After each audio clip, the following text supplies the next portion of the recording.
Marhaba, and hello once again to our brothers and sisters around the world, our colleagues in the struggle of the Palestinian people for justice, equal rights, and coexistence on their own landscape. Today is Saturday, April 12th, 2025. I'm American historian and writer Dr. Jack Dempsey, living in Crete these days. And with me, as always, is Muhammad Jihad Ismael, Palestinian writer and historian living his whole life in the Gaza territory, specifically Deir al Balah. This program is the second of two programs that we wanted to focus on for Palestinian resistance literature, the writers who Muhammad finds most sustaining and important, as probably all of his people do, in their struggles down these decades and generations of exile on their own landscape. What are the writers that keep his spirit alive? And as we're going to talk, well, last program we talked about the great poet Salim al-Nafar quite a bit, and at jackdempseywriter.wordpress.com, jackdempseywriter.wordpress.com, you can find 3 pages of Salim al-Nafar's poetry, which I know will light up your mind and your spirit as it has me and Muhammad and his whole generation of people for whom Salim wrote. Today, we're going to talk a good deal, I believe, about Mahmoud Darwish. The man has been called the unofficial poet of Palestine. He just passed away in 2008. And Muhammad, by a way of introduction, I want to tell you something. When I was reading the works of Mahmoud Darwish, I saw a line that to me describes you, that tells me something about you. And you know what it says? It's from a poem by Darwish called Identity Card. And it says, quote, he is patient in a country where everything lives in a whirlpool of anger. He is patient in a country where everything lives in a whirlpool of anger. This, to me, Mohammed, above all, is who you are. Last program, you were teaching me a lot about, well, the points of view about Israeli settlers in the kibbutzim and different ways of resistance that can still be accomplished without violence, because you made this very powerful point to say, I was saying, are the settlers innocent? They don't know what they're doing to the Palestinian people and their landscape. And you said, maybe they do, maybe they don't. But there is no call in that to be killing them, to be murdering women and children, especially, that the conflict, if it's going to be an armed struggle, should take place between Palestinian forces and Israeli military forces. So I just want to say how much I appreciate your thought and the patience of your thought, that you talk so consistently down the years of our friendship about peaceful coexistence, that there is only one way forward and it has to include everybody. And this is a position that is far advanced in its evolution from the current Israeli government's position, which is no, there's only room for one people on this landscape. We own it all exclusively. So Mohammed, call that an introduction for today, but I just want to say hello, how are you? And to tell our viewers that you might hear the wind whistling right through Mohammed's bunker of transmission today is because there are no windows. All the fighting around in their neighborhoods and so forth have been blown out, and they've been unable to replace them, of course. So Mohammed, hello, my brother. Great to see you again. What would you like to say today before we get to our topic? Hello, brother. I am so happy to be talking with you and to have this nice discussion about the resistance literature. I am so happy, and I hope we are going to make a good program. Well, I'm sure we will, Mohammed. Mahmoud Darwish, if you'd like to talk about him first, was born in 1941. He passed away in 2008. And as I mentioned, he's called the unofficial poet of Palestine, that his words, people say, are like the very breath of the people, and he is one of their most popular ever poets, and he's been translated into dozens of languages. His first book came out when he was 19 years old. It was called Wingless Birds, or Birds Without Wings. And I think everybody can key in right away to what that image signifies. Tell us about Darwish. Show us the book that you find so powerful about him, where people can get a hold of that, and anything else you'd like to add. That is called what, Muhammad? The Diamond Cutter, right? The Diamond Cutter. And that's a photo of Darwish on the cover. Who is the writer of that book, Muhammad? Ziad Abdel Fattah. Ziad Abdel Fattah is the closest friend of Mahmoud Darwish. He accompanied Darwish in so many countries. He accompanied Darwish in Beirut, in Lebanon, in Tunis, in Tunisia, in Algeria, in France, in Cairo, and even in Palestine after the Oslo Accords and the establishment of PA. Ziad Abdel Fattah, the founder of the Palestinian news agency, codenamed Wafa. I see. And what to you is Darwish's importance, Muhammad? It's already been said many times, as I just pointed out, that he's been called the very breath of the soul of Palestine. What does his work mean to you? And perhaps you have a passage or something that you'd like to share with us today. The floor is yours. Yes. Actually, Mahmoud Darwish is the most important Palestinian poet. And according to so many critics, he was called the poet of the Palestinian Revolution because his poems were giving inspiration, were giving strength and stamina for the Palestinian people. Darwish was an exceptional poet. You can enjoy his poetry. It's very, very delicious poetry and very, very tasty. You know, the flavor of Darwish poetry is something amazing. You know, Darwish is a very, very brilliant person. His poems are being taught in the schools, in the universities. His poems are being chanted by people in the parties, in the national events, in the carnivals, etc. He is a symbol. He is a symbol for the Palestinian people and for the Palestinian culture. And his mind, I just want to say, his mind, Muhammad, as you read his work, is so multi-dimensional.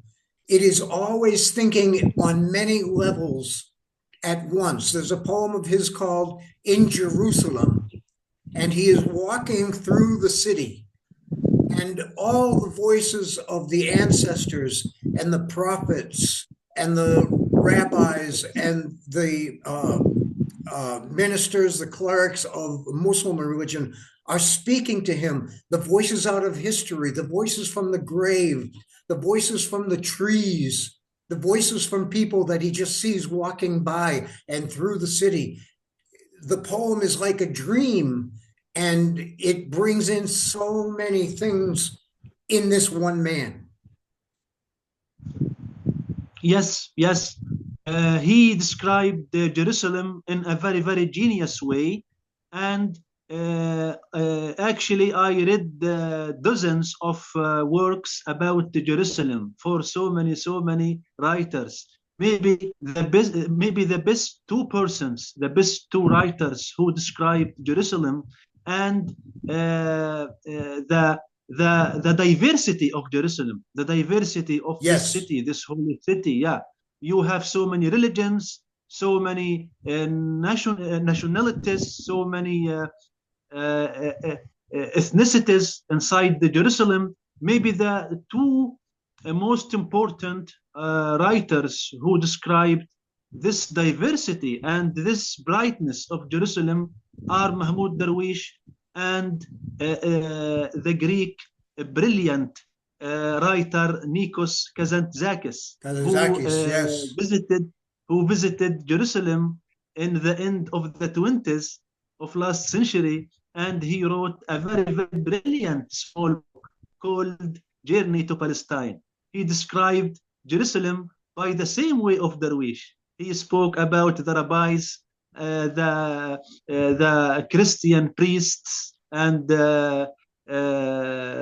And the Muslims. clergymen, about the Muslim religious men.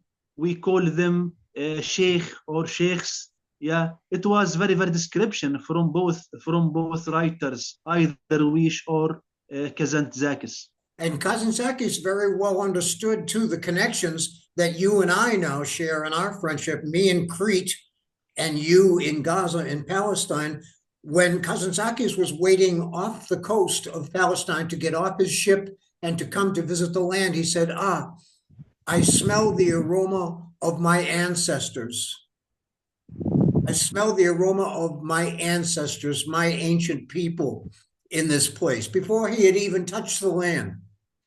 And you and I have made many programs about the connections between Crete and Palestine that are very well documented archaeologically. One other thing I'd like to point out for people is that you made a very important point last time, Muhammad, when you were saying that love is the medicine. Love is the medicine that can take care of every problem. Love is what will work for any situation. And I noticed this link between Salim al-Nafar and Mahmoud Darwish, in that what they write about over and over again is the things that they love. The landscape, the people, the history, the culture, the music, the food. It is all there operant in their works, excuse me. And this is right, ties in directly with what you were saying last time. They are men, they are people who were filled with love for the world around them.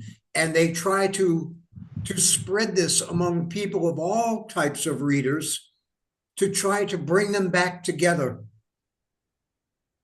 Yeah. That is a powerful form of resistance. Nikos Kazantzakis has mentioned these words when he was about to reach the port of Jaffa on the Palestinian coast. And by the way, Salim is the son of Jaffa. Salim family is originally from Jaffa. And always when we used to have coffee with each other, we were talking about Nikos Kazantzakis and why he mentioned these words, why he expressed his feelings by this way. Salim, by the way, was big lover for Kazantzakis. He read all of his works and he was enjoying his novels. Yes. So what else would you like to say? Is there something you would like to share or read to us or recite for us from Darwish's work? Yeah, Darwish, most of his works are poetic. You can say that almost 90% of his works are poetic, are verse. He wrote very, very few texts of prose. Let me tell you frankly, I read almost all the works of Darwish, whether either prose or verse. The most beautiful thing for me is the description of Darwish for Arafat. Darwish described Arafat in a very, very magical way, very, very charming way. He described Arafat as follows. He says, Arafat is that man who moves between the drops of raining without being wet. Wow. Arafat is is that man who moves between the drops of rain and he never get wet, you know? Yeah. And I know how highly you esteem Arafat as well, as such a much better leader than Hamas ever was. That Yes, Arafat understood many kinds of resistance that were necessary, whereas Hamas knows only one, which has been destruction and death yes, for their own people. It's yes, such a difference to think about. Well, in this book, Muhammad, one of your works of resistance, Tomorrow Will Answer: Horror and Hope in Palestine, which viewers can find linked at this show today and in other places at my channel, 37 Dionysus at YouTube. But as you describe Arafat and the contrast with them to Hamas, that you find that Arafat was so much more effective, so much more far-seeing than Hamas has been. Well, Hamas is absorbed in their own kind of resistance literature that promises you will take Al-Aqsa Mosque back, you will conquer Israel, you will get rid of Israel and replace it with the old historic Palestine. These things are not going to happen. They are false promises. You have called them addictive drugs that have misled Hamas people to commit the crimes that they have committed, and they still commit against the Palestinian people themselves. This is a very non-productive form of resistance. And how else do you feel that Darwish speaks to the many kinds of resistance, Muhammad? yes, yes. Just let me talk a little bit about Hamas and Sure. Arafat. Hamas lacks the sense of reality. They are not realistic. Their thoughts, their visions are some sort of science fiction, fantasy. There is no reality. As you just mentioned, they are believing in the total conquest of Palestine, sweeping the satanic Jews into the Mediterranean, etc. They are not realistic in their thoughts and in their visions. But Arafat is a so realistic man. He was working to build the Palestinian state side by side with Israel, with the Yes. other neighboring Arab countries. He was so realistic man, and he achieved a lot. He achieved a lot before his death. He achieved a lot. If he lived more 5 or 6 years more, I think he will. I think he will finish the mission. He will make the Palestinian state. Yeah, yeah. So this is for the difference between Hamas and Arafat. Yes, and it struck me too as I was reading through some more of Darwish's poetry. He has one called Passport. Passport.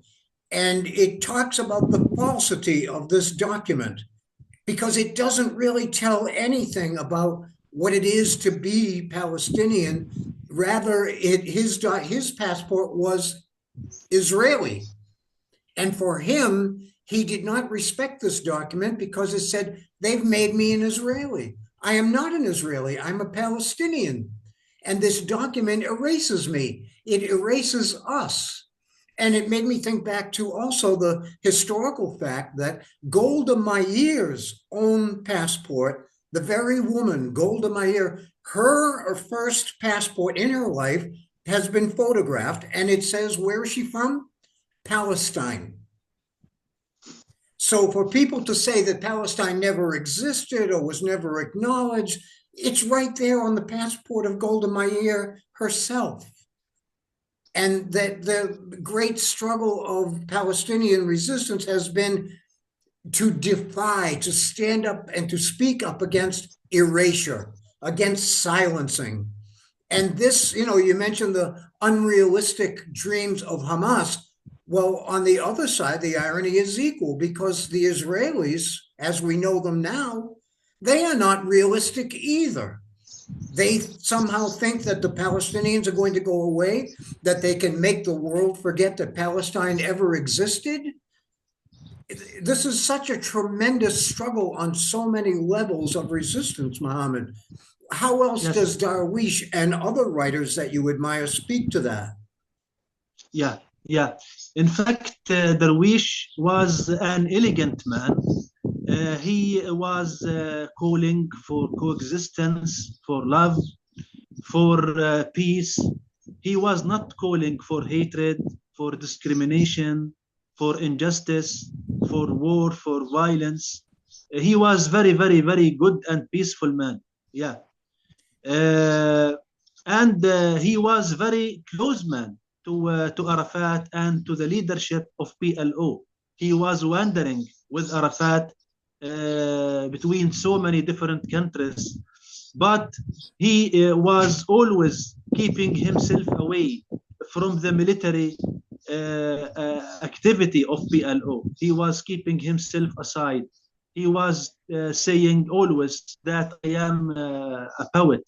My weapon is my pen, is my words, not the gun, not the grenade. Yeah, I can struggle with you with my poetry, with my poems, And Arafat told him in so many events, yes, Darwish, your poems are much powerful than all the guns and cannons.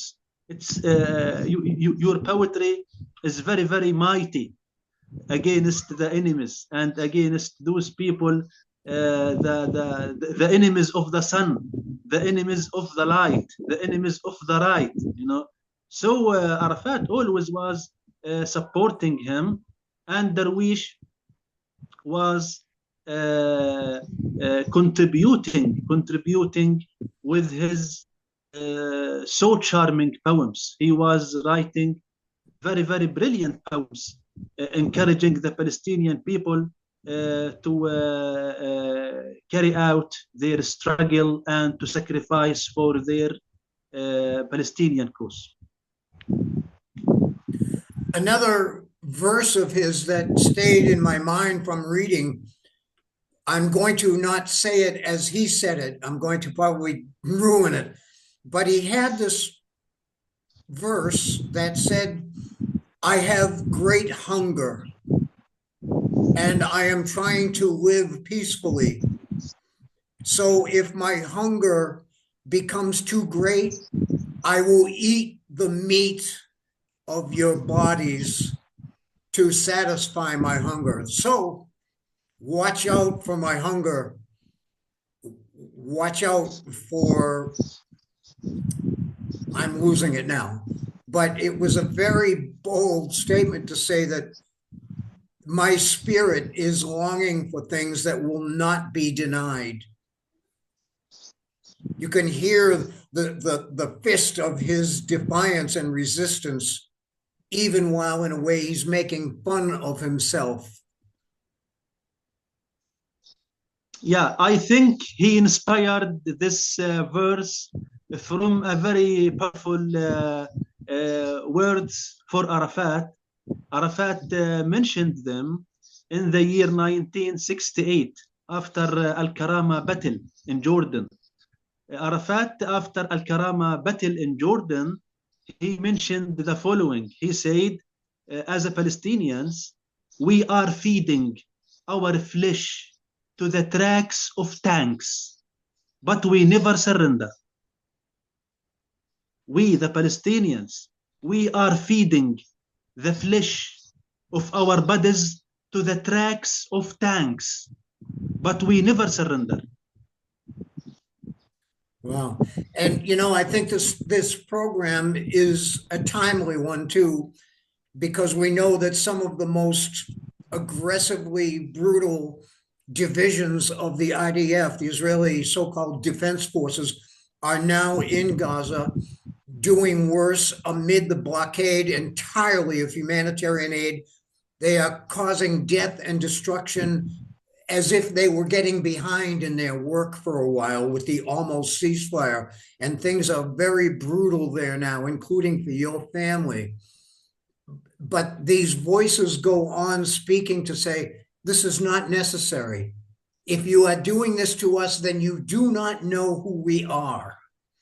What we, the Palestinians, speak of most is love, kindness towards strangers. And you told the story also, I think, from Arafat's young days and from Darwish's young days. He was born, again, right in the middle of World War II. Is that there was a time in Palestine when they thought that the German army under Rommel was going to threaten to occupy Palestine because he was in North Africa, of course, for the oil and the He canal. was advancing. He was advancing in Egypt. Yes. And the Jewish people in Palestine at that time, many of them, were very afraid that the Nazis were going to come and take them all out like they did in every other country. But Palestinian people hid them. They went to their Palestinian friends and said, please protect us. Please hide us in case the Nazis come. So they lived on their farms, in their homes, in various family disguises. They knew who their friends were. They knew who their friends were. And that memory of the way that these two peoples can and did work and live together, this is another incredible gift and fruit of the resistance literature of Palestine, to preserve for everyone that memory that it has worked before. And the only solution can be a solution that is for everybody. The only way. It's just an amazingly rich legacy. And I can see how a lot of it feeds your spirit, Muhammad. Yes, brother. Yeah. Jews were hiding at the houses, at the farms, at the olive press, at the slaughterhouses, at the markets, at the shops of the Palestinians, and they were wearing Palestinian traditional uniforms, the Palestinian traditional clothes, Yes. in order to, So we witnessed this coexistence. We witnessed this peace previously in the previous decades and the previous centuries. So we are not going to invent a new invention. No, we were familiar with this coexistence previously. So we are going only to revive it, not to create it from, Yes. So if you look to history, and our job as historians, either me or you, is to look back to the history and to bring those brilliant symbols in order to take the lessons from them. Yes. And it's also, resistance is a word that means many things, but there is also a word that this Jewish rabbi Yaakov Shapiro, he's a very learned man, a very human being, and he publishes lectures on YouTube and elsewhere, Rabbi Yaakov Shapiro, and he says that the word Jewish to him, to be Jewish, means to take responsibility, for who one is in the face of the facts, in the face of international laws, in the face of history, and even in the face of God. That it is to take responsibility for oneself. And nothing can help to make that stronger than memory. The voices that remember what it is to be alive and a full human being, and to practice love toward everything around you. People, landscape, culture. It's just, again, a very powerful message that comes from Palestinian resistance literature, Muhammad. Yes, brother, yes. I think we have a lot of messages. We have to convey them. Yeah, when we talk about the Palestinian resistance literature, we have to talk about the resistance against occupation. We have to talk about the resistance against the evil inside everyone. There is an evil, you know, against the immorality, we have to do our resistance not only against the occupation, but even against the immorality, against the all the bad things. Yes, and a Native American friend of mine back in the Boston area, New England, Massachusetts, he wrote a famous poem too about what it is to be Native American. And part of what he said he is speaking to the Great Spirit. He is speaking to Allah or God. And he says, make me strong so that I may fight my worst enemy, myself. If you want to be powerful, you do not do it by conquering other people. You do it by conquering yourself. Taking responsibility for yourself. Yes, it's a powerful, so powerful poem. I loved it. Yeah. And so it seems if you don't do that, then you can do nothing else. Everything else you do, if you don't do that, will be destruction, will take you nowhere. It is a road that will take you worse than nowhere. Yeah. So, Muhammad, excuse me. Yeah. During our sessions in the cafe with Salim, we were talking always about what is the job, what is the duty of the poet towards his society, towards his people. Yeah, we were talking always about this topic. Yeah, I told him when he asked me about my perspective, I told him, Salim, I think the poet should be a little prophet, a minor prophet, you know. He told me, how, Muhammad? I told him he should spread ethics. He should fight devil, you know. Yeah, I think he should be a little prophet. Yeah, he should convey a message. He should teach his people the morals and good lessons, you know. Yeah, so I think this is the duty of the poet towards his society. He should be a minor or a little poet, prophet, you know, or messenger.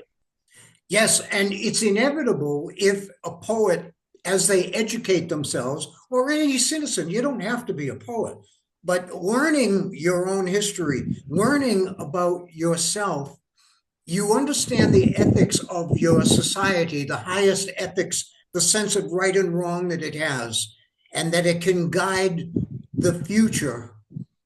It becomes a conscience for one's race. It becomes a conscience, a sense of right and wrong from deep inside you that the poets cultivate. And it reminds me of one other thing is that somebody asked the English poet once, Robert Graves, why nobody in the West, apparently, or very few people, care about poetry anymore.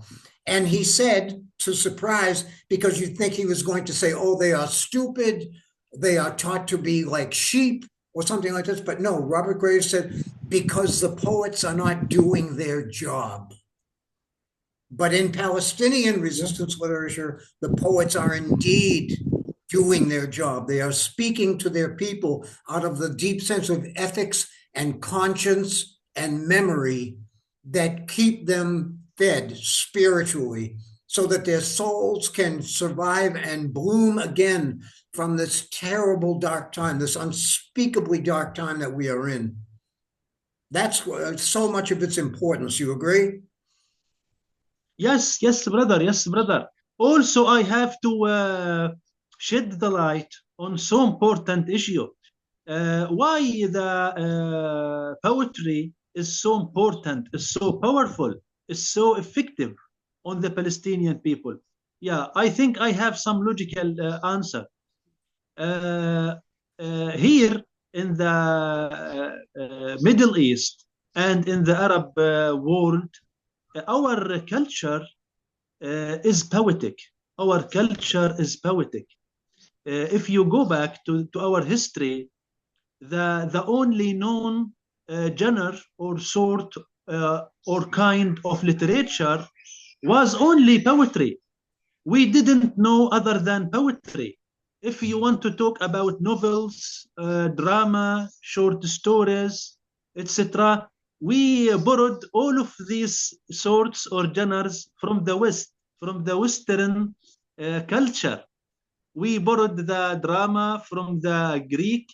We borrowed the novels from the Britons, from the Europeans. Yes, We the different borrowed genres and forms. yeah. We borrowed the short stories from America, from Edgar Allan Poe, you know.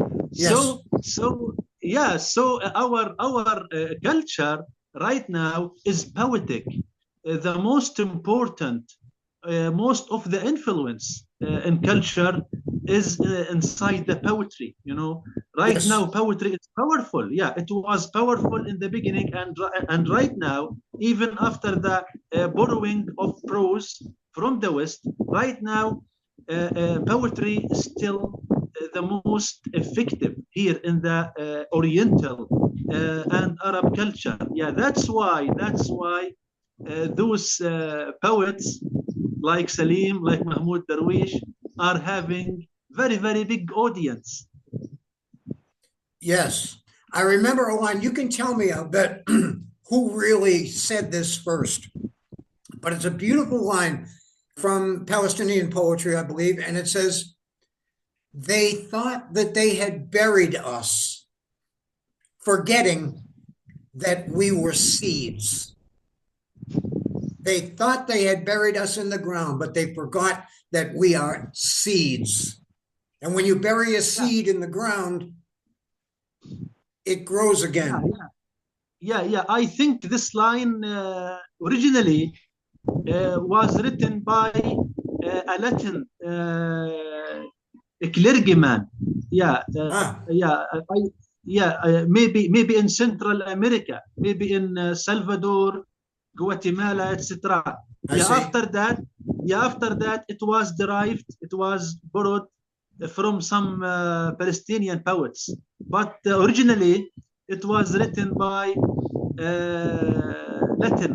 Latin Central American poet.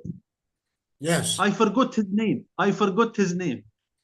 So, Muhammad, as we come near to the end of our time for today, is there anything else you'd like to comment about Palestinian resistance literature? Perhaps some writers you'd like to recommend, and even perhaps some contemporary voices that inspire you. From this field, I would name three: Ilan Pappé, Ramzi Baroud, and Gideon Levy. These are three writers and commentators now on contemporary, right now, issues of Palestine, and they all in their own ways tell tremendous truths. Are there other writers still that you would like to recommend for our listeners? And we will put many notes in the more section here with the video for you to explore further, ladies and gentlemen. Yeah, we have to talk about the Bible of Palestinian resistance literature. It is the key book, the most important book, which talks about the resistance literature in Palestine. It is for the giant novelist, the giant writer, the martyr Ghassan Kanafani. Ghassan Kanafani, who was assassinated by Mossad, by the Israeli intelligence. Ghassan Kanafani, one of the most important novels in the history of Palestine. Ghassan Kanafani has written a very beautiful book, very brilliant book. It is the most important book. It summarizes all the history of Palestinian resistance literature. Wow. The title of this book is as follows. Palestinian resistance literature in the occupied land. Palestinian resistance literature in the occupied land. And when did it appear, Muhammad? What year? Yeah. A subtitle from 1948 until 1968. Yeah, this book was published in the 70s, and so many versions and editions from the book were printed after the assassination of Kanafani. This book is the Bible of the Palestinian resistance of literature. It is the most powerful, yeah, especially that it was written by this giant novelist. Okay, and one other question I asked you when we were talking not online was, is there a passage from Palestinian resistance literature that you would like to read, Muhammad? Something that you would like to share that you find especially powerful? Yeah. I think we have not to repeat the poems of Salim. You know, I will repeat again the description of Darwish for Arafat. He was talking about Arafat, how much he is naughty. Arafat was a naughty character. He was not giving up, you know. He was describing Arafat as follows. Arafat is the man who is moving freely between the drops of rain, but he never get wet. I can see why your heart would hold to something like that, because you, yes, Muhammad, you have been through so much, and I see the smile on your face, the smile in your eyes. I hear the music in your heart and your voice. And as I said at the beginning of this program, you are patient in a country where everything lives in a whirlpool of anger. That's from Darwish. Patient in a whirlpool of anger. So I hope our viewers today appreciate hearing from you again, as I always do. And I have learned so much from our friendship. As we close, I'd like to just leave people with a couple of notices. In the links below, in more under this video, I'm going to provide a page that gives you 10 of what some people call 10 of the best poems by Mahmoud Darwish, and they will electrify you. They are just fabulous journeys into a multi-dimensional mind.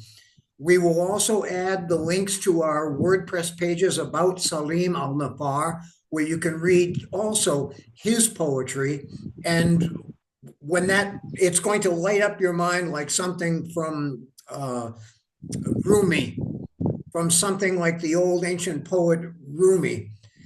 Thirdly, please get to know Muhammad and his beautiful family, their home life, their, well, horrible adventures over these past few years at jackdempseywriter.wordpress.com. jackdempseywriter@wordpress.com, multiple pages from long before October 7th, that dreadful day, and how they have tried to survive and improve their lives, the smiles on their children's faces, and the different things that they have been through. Muhammad has created a tremendous journal just through his daily messages to me, which we have set into pages that, well, it'll pin your hair back. And by the time you're through, you'll say, I have no problems. I have no problems. These people have problems, okay? The last one is our GoFundMe. Muhammad and his family have democratically decided that if possible, they would like to emigrate to a outside country in order to give their four very young children a future and a life worth living as human beings. The name of the GoFundMe is Support Muhammad Ismael and his children. It's in the links here too. And if you can share even just $10, the price of a couple of days' cups of coffee, you will make an indelible difference in their lives. This is virtually the only and most direct, most safe, and most rewarding thing that you can do for them right now. We can't send them books or sweaters or food or anything else. So please consider a mere $10 sharing with Muhammad's family as they build this fund to navigate their future into a better life. So I just want to say, Muhammad, thank you so much, as always, for your brilliant exposition of this literature. Maybe we'll do another program yet on some of the other writers that you also find important, because there are so many of them. And I'll leave the goodbye to you, my brother. Yeah, thank you, brother. I have exhausted you today. It was Not at all. I'm all energy now. I'm not tired. I am all electrical energy. You are lucky because you have a good amount of calories. You have food. Yeah, isn't that true? Yeah. And may the Lord bless you, brother. And may the wind blow freely through your hair, my friend, and make you feel alive today. Give our love to all the family, to brand newborn little Mary. You can see her pictures at our WordPress blog. And we thank you so much for being with us. And we will see you next time, brother. Okay. Okay. Thank you, brother. Thank you.